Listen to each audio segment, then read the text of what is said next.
Hello மக்களே, ஜீவா மீனாட்சி செம இன்ட்ரெஸ்டிங்காக போயிட்டுருக்கு. மீனாட்சி ஜீவாவை அந்த இடத்துல பார்த்த உடனே பயங்கரமாக அதிர்ச்சி ஆயிடுறாங்க.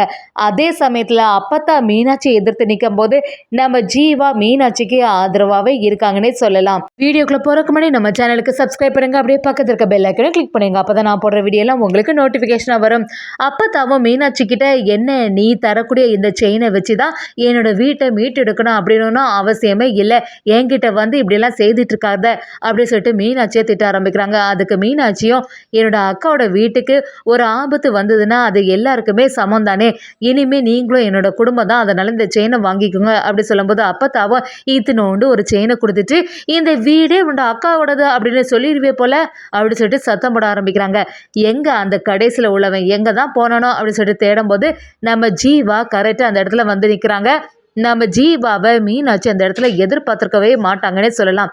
மீனாட்சி ஜீவாவை பார்த்தோன்னே அப்படியே அதிர்ச்சி ஆயிடுறாங்க. இவன் தான் இந்த வீடியோட கடைசி பையனா அப்படின்னு சொல்லிட்டு நம்ம மீனாட்சி அதிர்ச்சி ஆகி நிற்கிறாங்க. அதே சமயத்தில் எப்பவும் போல் நம்ம மீனாட்சி ஜீவாவை தப்பாக புரிஞ்சுக்கிட்டு அந்த இடத்துல திட்ட ஆரம்பிக்கும் போது நம்ம ஜீவாவும் எதுவுமே கண்டுக்கவே இல்லை. சரி, எந்த இடத்துல சைன் போடணும், எதற்காக இப்படி ஒரு பிரச்சனை அப்படின்னு கேட்கும்போது நம்ம அப்பத்தாவும் ஜீவாவை திட்ட ஆரம்பிக்கிறாங்க.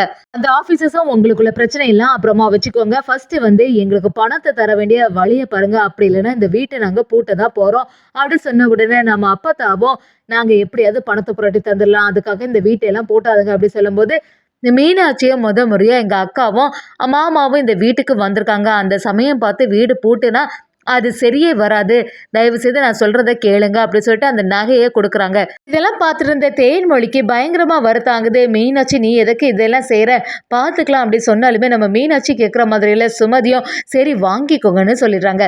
ஒரு கட்டத்தில் அந்த வீட்டை மீட்டு எடுத்துட்டாங்கன்னே சொல்லலாம். ஆனால் இந்த அப்பத்தாவுக்கு மட்டும் அது தாங்கவே முடியலை. இந்த மீனாட்சி வர வர செய்யக்கூடியது எதுவுமே சரியே கிடையாது. அப்போ என்னடானா என்னை வந்து கடனாளி ஆக்கிட்டா, இப்போ இந்த மாதிரி ஒரு செயலை செய்திருக்கா, இவளெல்லாம் சும்மாவே விடக்கூடாது, சரி இவளோட அக்கா நம்ம வீட்டுக்கு தானே வாழ வரப்போறா, சரியா செய்திடலாம் அப்படிங்கிற ஒரு எண்ணத்தோடையே அப்பத்தா இருந்துட்டு இருக்காங்க. அந்த சமயத்தில் அப்பத்தாவும் நான் ஒழுங்கு முறையை நான் சொல்கிறத நீ கேட்டு தான் ஆகணும், நீ ஒன்றும் இந்த வீட்டுக்குள்ளே வரவே கூடாதுன்னு சொல்லிடுறாங்க. அதை கேட்டு நம்ம சுமதி அப்படியே அதிர்ச்சி ஆயிடுறாங்க.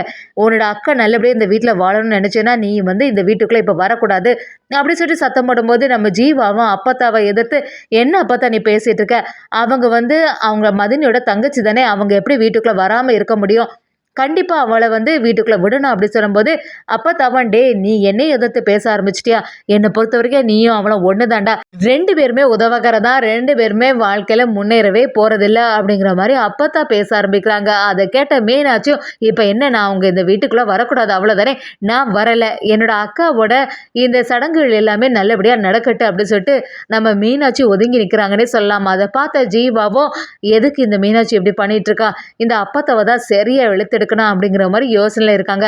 ஒரு விளையாட்டு நம்ம தேன்மொழியும் மனோவும் சேர்ந்த மாதிரி வீட்டுக்குள்ளே வந்துட்டாங்க. அதே சமயத்தில் நம்ம மீனாட்சி சுமதி ரொம்பவே வருத்தப்பட்டு அந்த வீட்டிலேருந்து கிளம்பிடுறாங்க.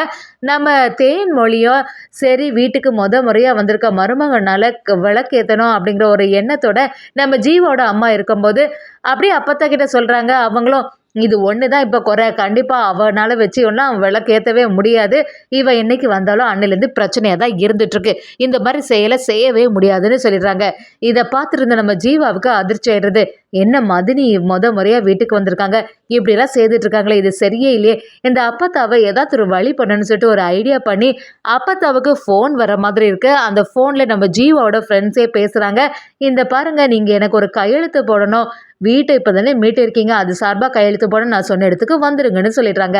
அப்பத்தாவும் அதை நம்பி அந்த இடத்துக்கு கிளம்பிடுறாங்கன்னு சொல்லலாம். நம்ம ஜீவாவும் அந்த சான்ஸை யூஸ் பண்ணி அவங்க அம்மா கிட்ட அம்மா என்ன பார்த்துட்டே இருக்க, மதுரை கையினால் இந்த விளக்கேற்ற சொல்லு அப்படின்னு, அதான் அப்பத்தா வீட்டில் இல்லைல்ல யாருக்கு தெரிய போகுது அப்படின்னு சொன்ன உடனே நம்ம தேன்மொழியும் அவங்க வீட்டில் விளக்கேற்றி வைக்கிறாங்கன்னே சொல்லலாம். ஒரு கட்டத்தில் நம்ம ஜீவாவோட நல்ல குணம் எல்லாமே மீனாட்சிக்கு கூடிய சீக்கிரம் தெரிய வருதுன்னே சொல்லலாம்.